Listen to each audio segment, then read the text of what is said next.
Hi everyone, उम्मीद करता हूँ आप सभी अच्छे होंगे। आज हम जिस टॉपिक पे बात करेंगे उसका नाम है संक कॉस्ट फैलेसी। तो ये हमारे डिसीजन मेकिंग सीरीज़ का वीडियो नंबर 5 है। टॉपिक का नाम है संक कॉस्ट फैलेसी। ये एक इंग्लिश का टर्मिनोलॉजी है जिसको मैं आपको समझाऊंगा, और ये जो फैलेसी है हमारे डे टू डे लाइफ में बहुत होता है। तो मैं आपको ये सीन बता देता हूँ कि हमारे डे टू डे लाइफ में कहाँ कहाँ होता है।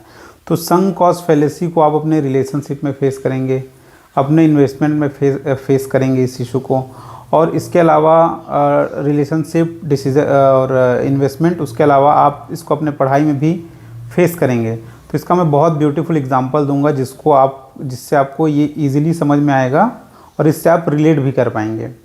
तो स्टार्ट करने से पहले मैं इंग्लिश का एक कहावत बोलना चाहता हूँ। इसके लिए एक लाइन है, don't cling to a mistake just because you have spent a lot of time to making it. तो इसका कहने का मतलब ये है, अगर आपसे कोई गलती हो गई है, कोई गलत डिसीजन ले लिया है, तो उससे चिपक के नहीं रहना है जस्ट बिकॉज आपने उसमें बहुत सारा अपना टाइम एंड एनर्जी लगाया है ना। तो जैसे मैं आपको एग्जांपल के थ्रू बता रहा था, ये सिनेरियो हमारे आएगा रिलेशनशिप में, स्टडी में, इन्वेस्टमेंट में, है ना। तो ये हमारे डे टू डे लाइफ में आएगा। तो सबसे पहले मैं आपके एजुकेशन से बताता हूँ, इससे रिलेट करके संक कॉस्ट फैलेसी आएगी कहाँ पे। देखिए, आप कोई स्टूडेंट हैं, कोई गवर्नमेंट एग्ज़ाम का प्रिपरेशन कर रहे हैं या आईएएस का प्रिपरेशन कर रहे हैं, और आपको लगभग 4-5 साल हो गया और आपको समझ में नहीं आ रहा है कि आगे क्या किया जाए। ये सीन आता है बहुत सारे लोगों के लाइफ में आता है। अगर मे भी आपके लाइफ में ना आ रहा हो तो किसी आपके जान पहचान वाले, आपके दोस्त के लाइफ में ये वाला सीन ज़रूर आएगा। आसपास आपको देखने के लिए मिल जाएगा कि भाई पर्सन है कोई और वो लगभग 4-5 साल से प्रिपरेशन कर रहा है और उसका निकल नहीं रहा है और उसको समझ में नहीं आ रहा है कि क्या किया जाए। कई बार होता ये है कि आदमी छोड़ना तो चाहता है, जैसे 4-5 साल हो गया और उसको समझ नहीं आ रहा है या उससे निकल नहीं रहा है, वो छोड़ना चाहता है उस एग्ज़ाम का प्रिपरेशन, बट वो छोड़ नहीं पाता। रीज़न क्या हो सकता है? हमारे आसपास का इन्वायरमेंट, हमारे दोस्त, हमारे जान पहचान वाले, पड़ोसी, फैमिली, रिश्तेदार पूछेंगे भाई कि क्या हुआ, कैसे नहीं निकला। तो इस प्रेशर में भी आदमी सही डिसीज़न नहीं ले पाता।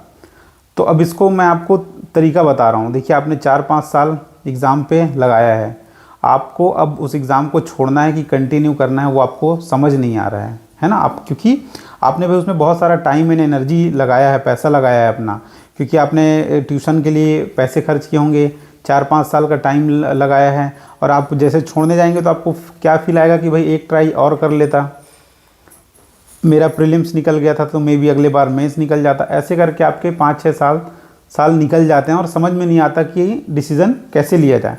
तो इसका आपको मैं एक सिंपल तरीका बताता हूँ।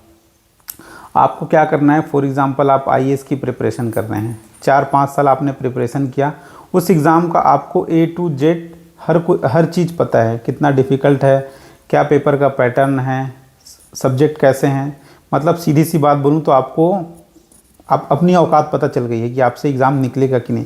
बट ये सीन है कि डिसीज़न नहीं लिया जा रहा है कि कंटिन्यू करना है कि नहीं करना है। तो इसका तरीका बता दे रहा हूँ। 5 साल हो गए हैं, आपको उस एग्ज़ाम का सारा डिटेल पता है।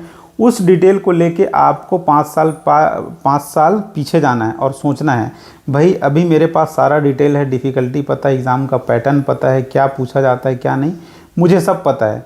क्या अगर मुझे कोई इस एग्ज़ाम को फ्रेशली स्टार्ट करने बोले, प्रिपरेशन को फ्रेश स्टार्ट करने बोले, तो क्या मैं करूँगा? अगर आंसर आपको नहीं आता है, मतलब आपका आंसर है ना, तो आपको इस एग्ज़ाम का प्रिपरेशन को छोड़ देना है। उस डिसीज़न से चिपक के नहीं रहना है जस्ट बिकॉज आपने अपना 4-5 साल लगाया है उस पर।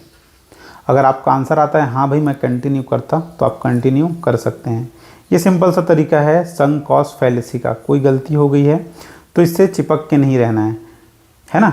अब दूसरा एक और एग्जांपल आपको एक्सप्लेन कर देता हूँ। और क्या हो सकता है, जैसे आपने कहीं पे इन्वेस्टमेंट किया है, फॉर एग्जांपल स्टॉक मार्केट, कोई शेयर खरीदा है।